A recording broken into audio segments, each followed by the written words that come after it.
How's it going, everybody? Welcome back. My name is Chase. This is Tier 7 of the disturbing Reddit posts Iceberg. I probably should have been mentioning this in the other videos, but you don't have to watch the other videos before this one to know what's going on. They're completely standalone. But if you do enjoy this style of content, all of the other tiers before this one are already covered. There's a playlist on my channel featuring all of them. So if you like this video, don't forget to like, comment, and subscribe because it really helps me out. But also, if you enjoy content like this and you want to see the other tiers, you can go check those out. Without farther ado, let's get into it. Thank you so much for watching. Ted Bundy ruins OP's date. This refers to a comment left on an Ask Reddit thread from 2012. Reddit, what is the creepiest true story that someone has ever told you? It was near Halloween time when my friends and I were telling ghost stories. My friend said she was going to tell a story about her parents' first date. She said she didn't like telling the story since it was actually true, but we prodded her on. To cut to the chase, the parents had spent a nice, if awkward, first date. And around the time that they would have said goodnight, the male in the situation, my friend's dad, suggested that they go for a midnight hike up Provo Canyon. He apparently knew the place, since he had done a fair amount of rock climbing in the area. So the two drove up the mouth of the canyon, got out of their cars, and started hiking under just the light of the stars, since it was a new moon. At some point, the male starts getting a bad feeling, since the pathway ahead, which would pass under some trees, would be dark, and because it was getting to be quite late. In later rehearsings of the story, the female would say that she had felt the same feeling at what was probably the same time, though she didn't know the trail like he did. A minute later, the feeling came back to the male.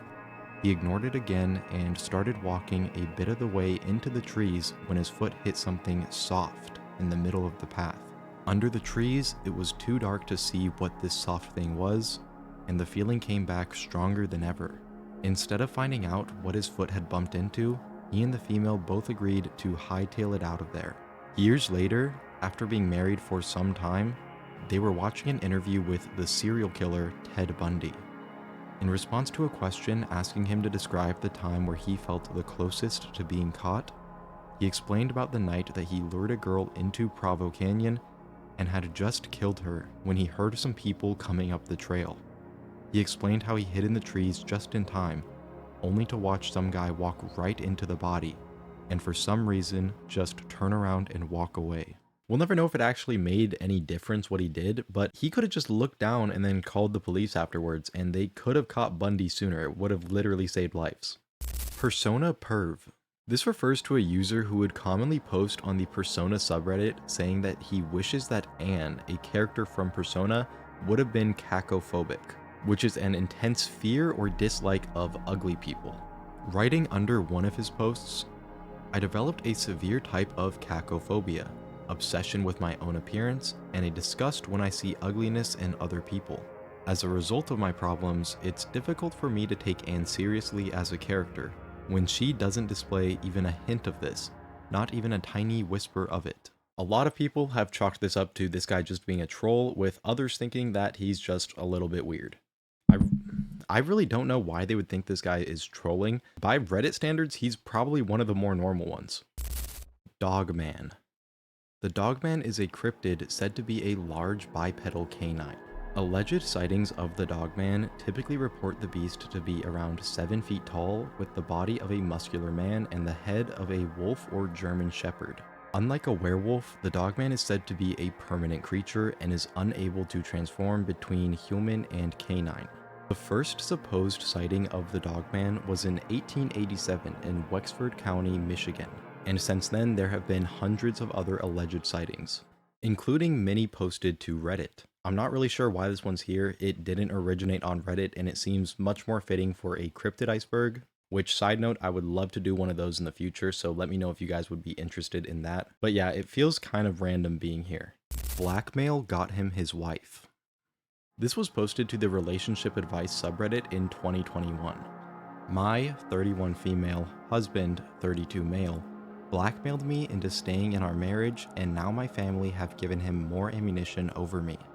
I've been married to my husband for 10 years, and we have a 2-year-old son together. Early on in our marriage, I did something I shouldn't have done to help my sister get away from her abusive ex-husband. I most likely would have gotten into some serious trouble if my husband hadn't pulled some strings to make it go away. When I was pregnant with our son, I asked my husband for a divorce. Over the years, my husband had transformed into a completely different man than the one I had married, and I had seen a nasty side of my in-laws. I didn't want my son to grow up around any of them, and I felt like leaving was my only choice to protect him. I was shocked by how easily my husband agreed, and I moved in with my parents when I was around 5 months pregnant. Immediately after I gave birth to our son, my husband told me I either come home with him or he would let everyone know what my sister and I did, and that he would make sure I never saw our son again. I didn't feel like I had a choice, so I went back. It's strange because I still love my husband and I feel like we could work things out if he wanted to, but he doesn't seem to want to. I'm not here to ask for advice on my relationship, since I know there's nothing I can do about it. I've tried convincing him to work on us already, but he doesn't care. I would like advice on how to deal with my family without telling him the whole truth, since they believe I have a great marriage, and I don't want them to worry about something they can't fix.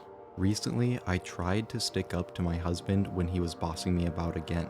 He decided to very kindly inform me that my family have been going behind my back for years to ask him for money and investments. They owe him a lot of money, but continue to borrow more from him. I need to get them to stop, but I don't know how to do that without telling them everything, which isn't an option. How do I get them to stop sneaking behind my back and asking my husband for money? Or how can I convince my husband to stop giving it to them?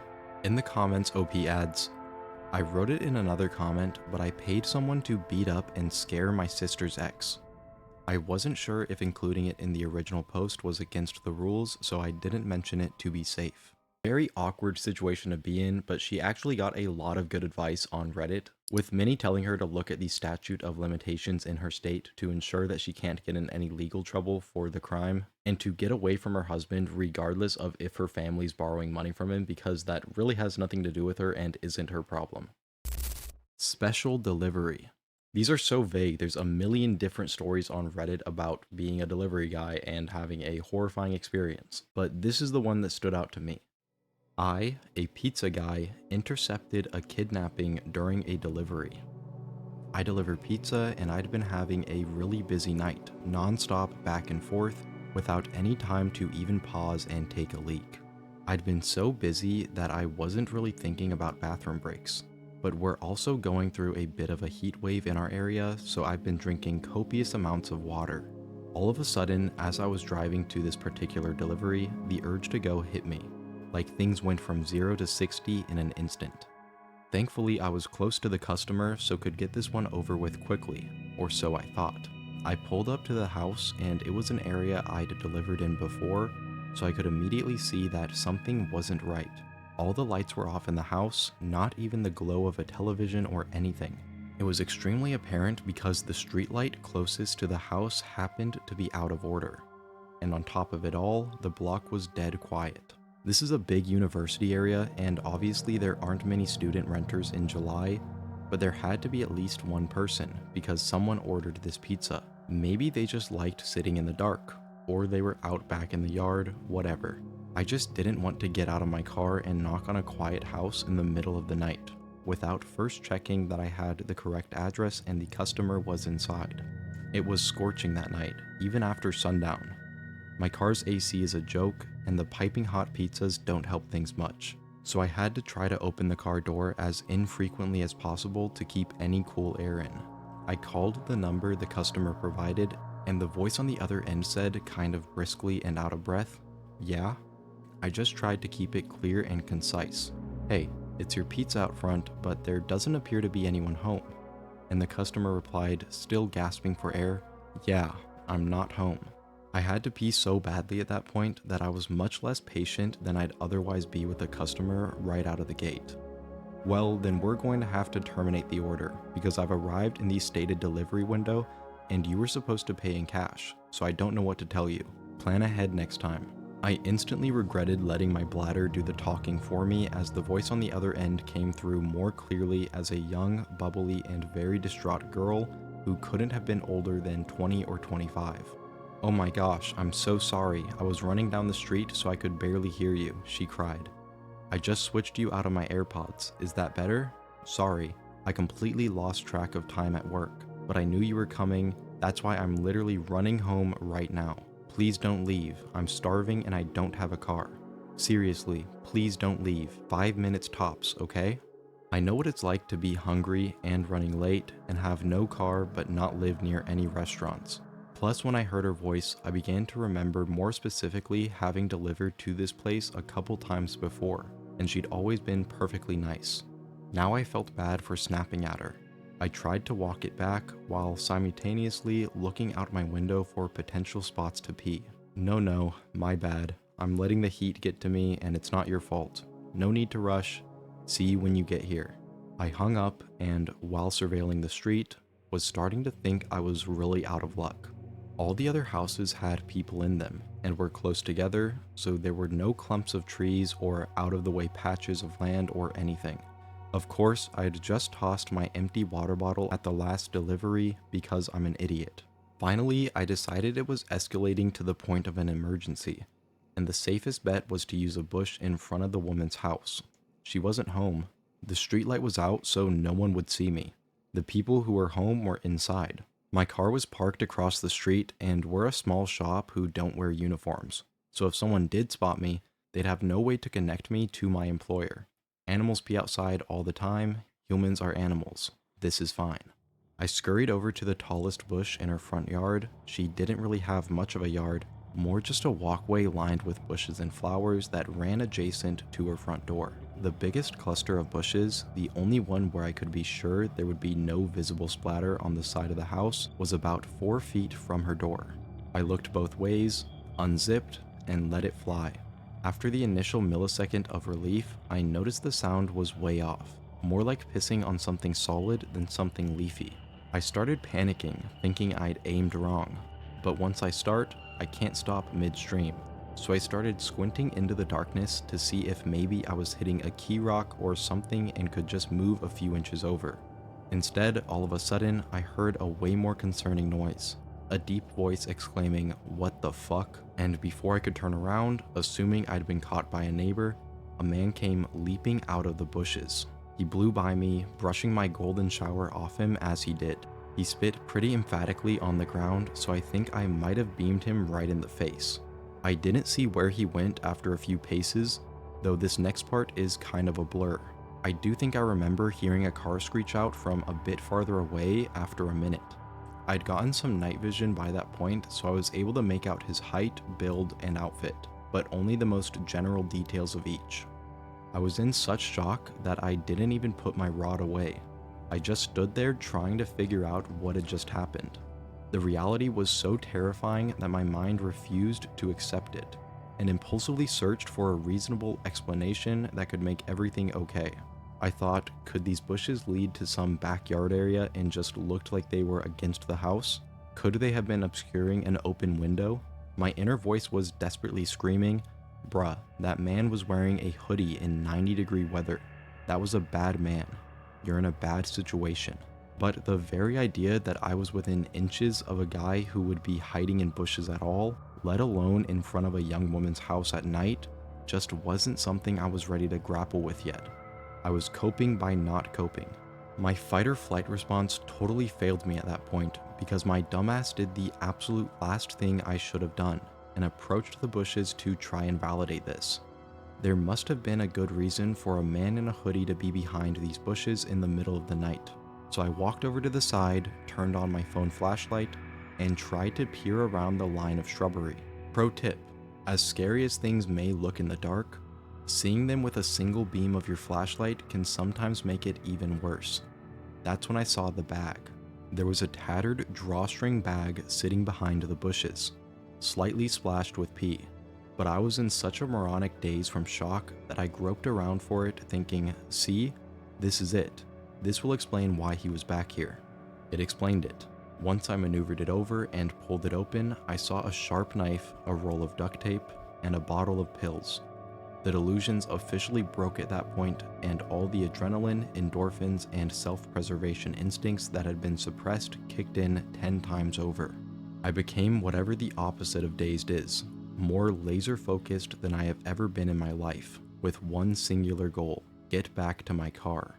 I dropped the bag, booked it across the street, got in my car, and slammed the pedal to the floor before the door was even all the way closed. I went as far as I could, as fast as I could, until I hit a red signal. Then I pulled off to the side and realized I shouldn't be driving any more than necessary in the condition I was in. I pulled into the parking lot of a 24-hour drugstore and took a breath. I was finally calm and coherent enough to zip up and formulate a plan of action. My first lucid thought was, who do I call first? The police or the girl whose house that was? I thought about it for what couldn't have really been more than 10 seconds, but felt like an hour, and decided, okay, I am in my locked car with the engine running. If trouble starts, I can drive away. I know something's up, she might not. She needs to know not to keep walking in that direction. But as I was dialing her number, it occurred to me, what if there was no girl? I thought I remembered delivering to that house before, but what if I was wrong? What if the girl on the phone was just a decoy to get me there to rob me, or worse? Every pizza guy on the planet has seen the Evil Genius documentary by now, so I thought, she called me all out of breath. She wasn't home. The whole thing was off, can't risk it. I'll start with the cops. I called 911. The operator was very helpful in keeping me calm because I was a complete wreck by this point. He kept assuring me that someone would be there soon. I kept telling him that they had to get there before the girl did, but I was trying to express 3 thoughts at once and really damaging my own credibility. It came out more as, you've got to save this girl because he wasn't after me, I was just delivering a pizza. Unless they were after me, in which case there might not be a girl, but I talked to one on the phone. So then you should really find that girl because they used her to lure me there. But if she's real, she doesn't know about the guy, who was also real. And there could be more guys if there's actually a girl. And you know what? Even if there isn't a girl, there might actually be more guys. I only checked one part of the bushes, so I don't actually know. But we'll know which guy is the one I saw because I pissed all over him, you know? I didn't mean to. This was back when I thought the girl was real but not home. But she might be real, so you really need to find her if she is because the guy was real. Finally, they basically just asked me to stop talking and stay on the line. But that was when I saw an incoming call from the customer. I couldn't answer it without disrupting my 911 call, so I just ignored it. But then she sent me this text like, hey, I'm here. Don't see you?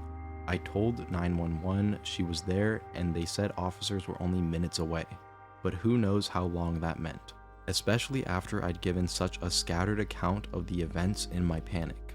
I just felt overwhelmed with guilt, because my rational mind said the odds of her being a decoy girl for some large scam targeting pizza guys were low, and the odds of her being the intended victim of the predator were high.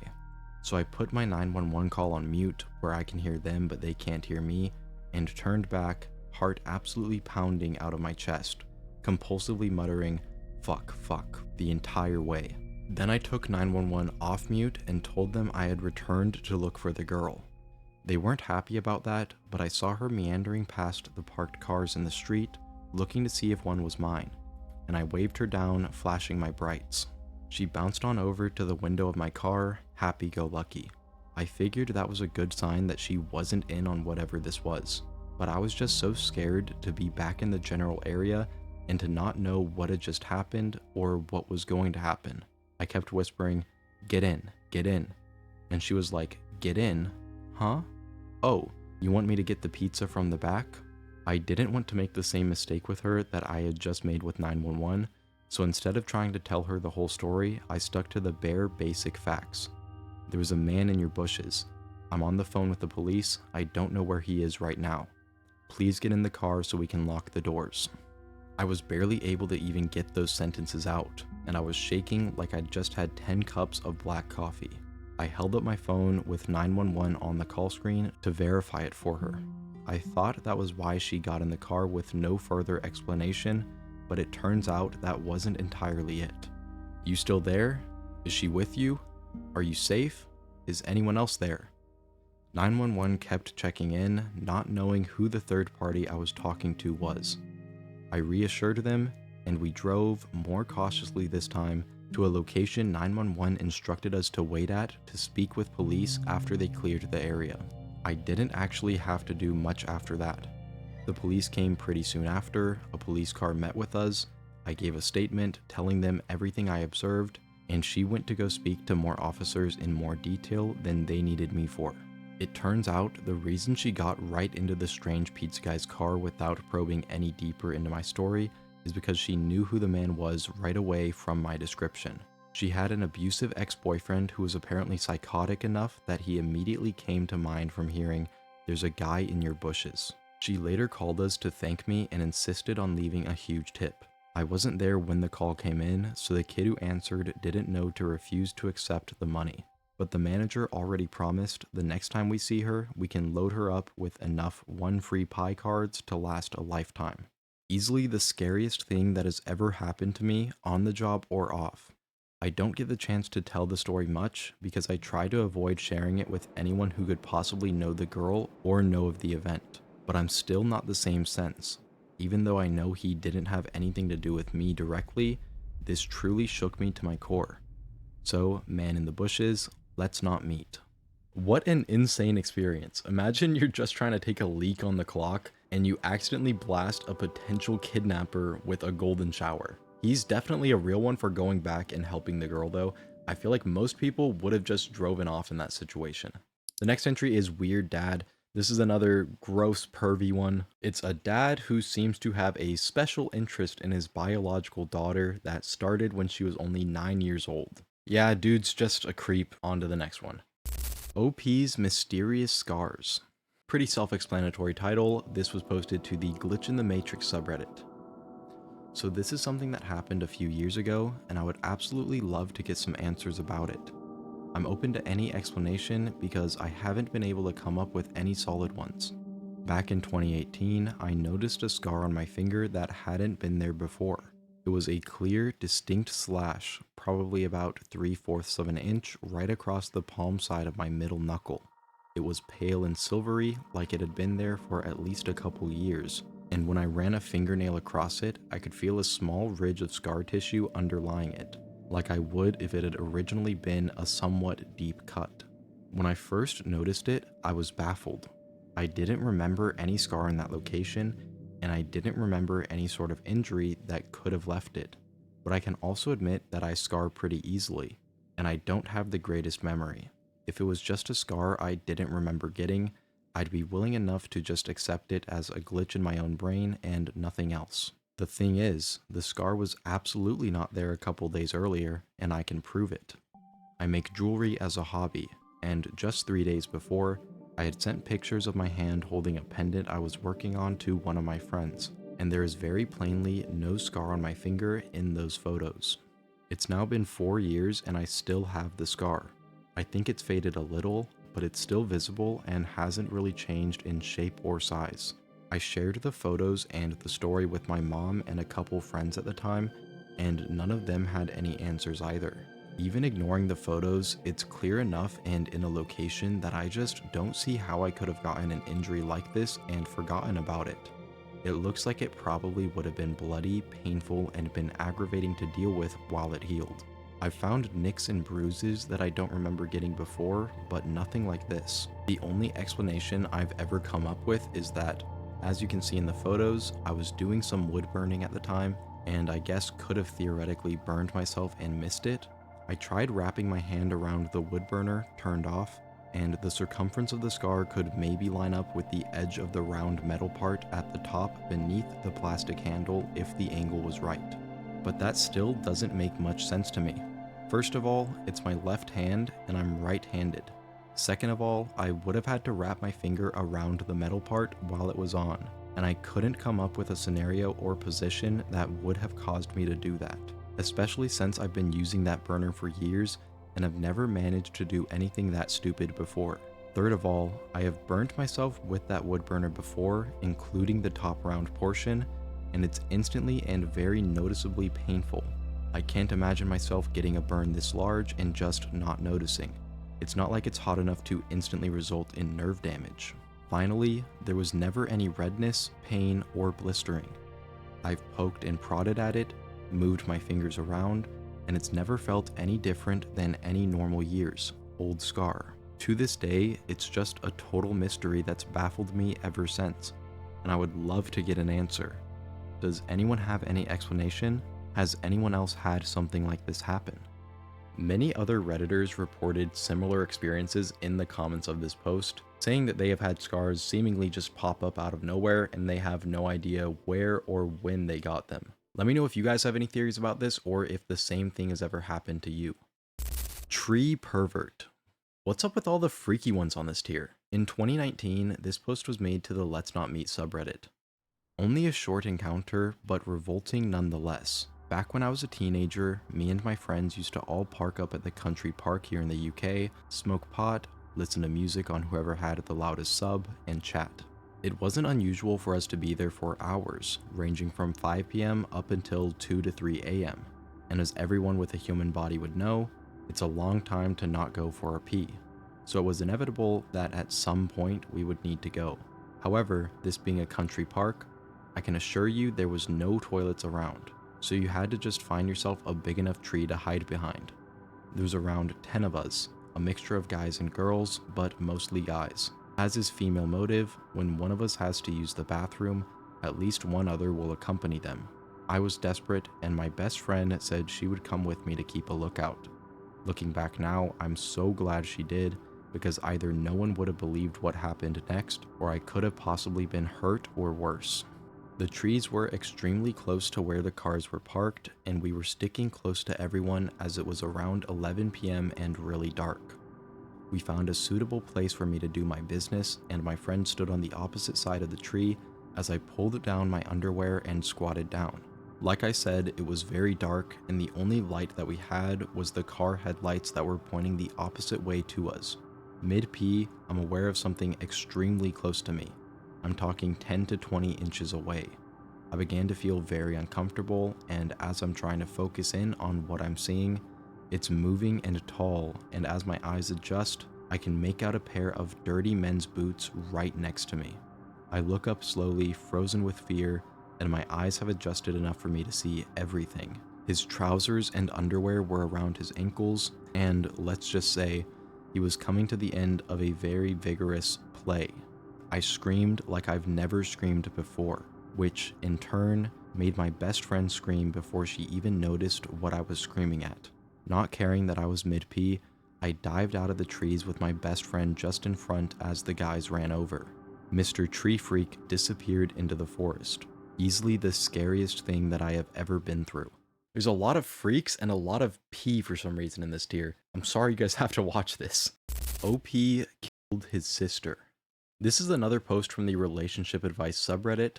My 30 female husband, 33 male, accused me of murder out of the blue. How do I salvage this? This is long and ridiculous. Sorry. My husband, Luke, had a sister, Laura. We were all close and saw each other 2 to 3 times a month, along with their parents. Almost 6 months ago, Laura fell down the stairs at their family home and died. It was a freak accident. There's a window on the half landing and she hit her head on the sill. I was the last person to see her. I was there for less than 10 minutes and she was in her pajamas making coffee. I didn't even stay for a drink, and I struggle with how such a brief and meaningless interaction could have been her last. She deserved so much more. My husband and I have only been married for about a year, but we've been together for 4 and have known each other for 20 plus. When Laura's parents found her, they called my husband straight away and we rushed over. We faced the whole thing as a family. In the days after, Luke started quizzing me. Exactly what we talked about, what she was wearing, where we were standing, etc. It progressed to saying I was providing conflicting information on tiny details he was deliberately misunderstanding, and accused me of withholding information because I couldn't tell him things like what pajamas she was wearing. This escalated quickly but lasted for less than a week, as I lost my cool and made it clear that I was done answering questions. He didn't bring it up again, and I wrote it off as a grief quirk. His behavior was generally that of a normal, grieving person. Last Friday, he outright accused me of murdering her in front of his parents, out of the blue. We were all stunned. There was an inquest which recently concluded, and there was never any doubt the verdict would be an accidental death. He said it was completely obvious, and he couldn't believe that no one else could see it. He claims I went through his phone and found his messages with Laura. I have absolutely no idea what messages he's talking about. I have never looked at his phone, and that I went over to confront her and things got out of hand, and I pushed her downstairs. By the end, he was shouting about going to the police and getting the inquest overturned, and how I wasn't going to get away with it. Let me be clear, Laura and I had a great relationship. We all did. I have no idea where this has come from, other than these messages I haven't seen. And even then, I don't think there's anything I could ever see on someone's phone that would drive me to murder. It's just ridiculous. He's been with his parents since this happened and will not talk to me at all. I've had some contact with his mom, and she's not being very communicative. The last I heard, she didn't know what messages he was referring to either. I am still completely stunned, and I have no idea how to proceed. I made a commitment to be there for him always, and I understand that grief can manifest in strange ways. But part of me feels like my love for him died the second he called me a murderer, and I don't know how we could possibly work through this. I also really don't want to be thought of in this way, and I have no idea if he has said anything to people we know. I obviously haven't. A brain tumor or psychotic break has crossed my mind, and I suggested it to his mother, and she just said she'll talk to him. Other than the questions before, he hasn't been acting odd. Obviously he's been grieving, but he seemed sane and sensible other than this. I feel like I'm going mad. Does anyone have any advice at all? The way I see it, this dude was either having a psychotic break due to the trauma of losing his sister, or he actually did it himself and is trying to frame his wife for it. But the messages that her husband was referencing between him and his sister just throw a wrench in the whole thing and make it so much more confusing. Unfortunately, we never get to actually see those messages, but some people have even theorized that Laura was actually OP's husband's stepsister and not biological sister, and that they were having an affair. Creepy landlord. Opie and her boyfriend are looking for a new place, and they find an upstairs flat where the upstairs is completely separate from the downstairs where the landlord lives. They decide to rent it, and shocker, the landlord is a huge creep. He would randomly show up to their place and perform inspections. When the girl would get home from work around 3 a.m., she would always find his lights on and he was looking out the window watching her get home. And when OP and her now fiance realize that she is pregnant, he somehow finds that out in less than a week, which makes no sense to OP because she hasn't really shared it anywhere other than her Facebook, which is completely private. So it leads her and her fiance to believe that he has their place tapped with microphones and maybe even cameras. She says that she's about 90% sure that he had cameras set up in their apartment and was watching them go at it. Freaky ass tier, man. Evil Son Part 2. You guys might remember the other Evil Son entry, which I believe was on tier 5. This is a different one, which is completely unrelated. I am not proud of my son. This Saturday, my son will have been sober for 18 months. He got his GED this year, and he starts at community college at the end of August. He finally has a job that I didn't get for him. Soon he will be moving into his own apartment, and he hasn't missed a single appointment with his therapist. He has done everything you would expect of a precocious 17-year-old who hit a rough patch after meeting with a particularly bad influence. He is 29. This is the point where I'm supposed to say that, nevertheless, I'm still proud of him for turning his life around, getting off drugs, and getting off the streets, staying out of trouble, and acting like a responsible adult, or at least an adult who knows the meaning of responsible. Maybe I'll throw in a reference to the prodigal son and kill a fatted calf for him. That's certainly what's expected of me. That's certainly what my son expects of me. He demands praise and forgiveness and a party and for me to hug him and tell him it's alright. Demands me to tell him how proud I am that he's made something of himself. But I'm not, because he hasn't. Not in the slightest. His mother and I gave him every opportunity we could. I don't expect any praise for that, because unlike my son, I don't expect praise for doing what you're supposed to. She and I worked hard to give him a loving, stable, comfortable, supportive home. We were involved in his school, we introduced him to music, to the extent that any two people can. His mother was a damn good cellist though. And sports and culture, we fed him healthy meals, we played with him. Thanks to him, we got in the best shape we'd ever been in since our 20s. And we let him stumble and fall and make mistakes and get back up again. He started shoplifting at 15.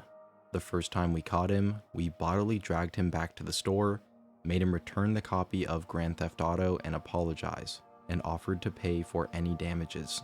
The second time we caught him, this time with a pair of shoes, we did the same thing.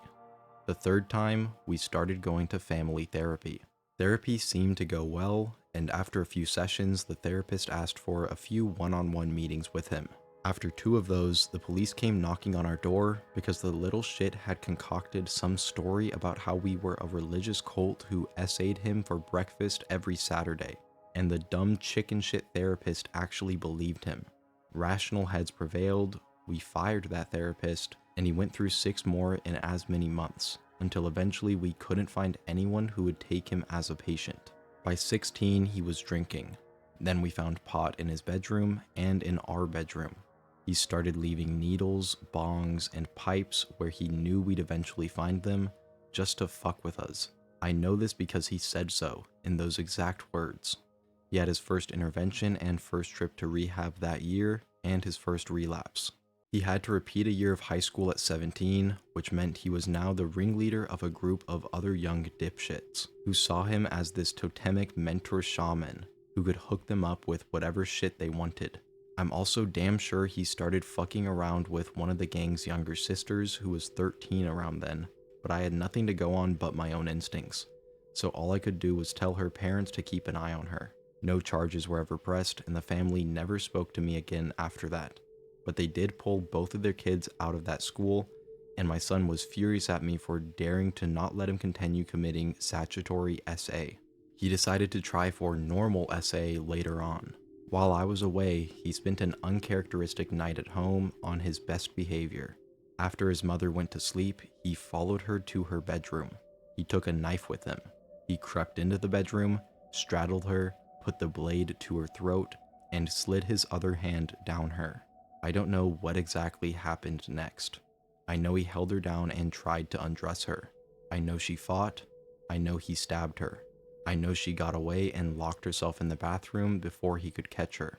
I hope that means she kicked him good in the balls. I know she broke the window and screamed for help. I know he ran. I know she was lucky the ambulance got to her before she bled to death. I know he called his friends to brag and beg for a ride. I know the police caught him.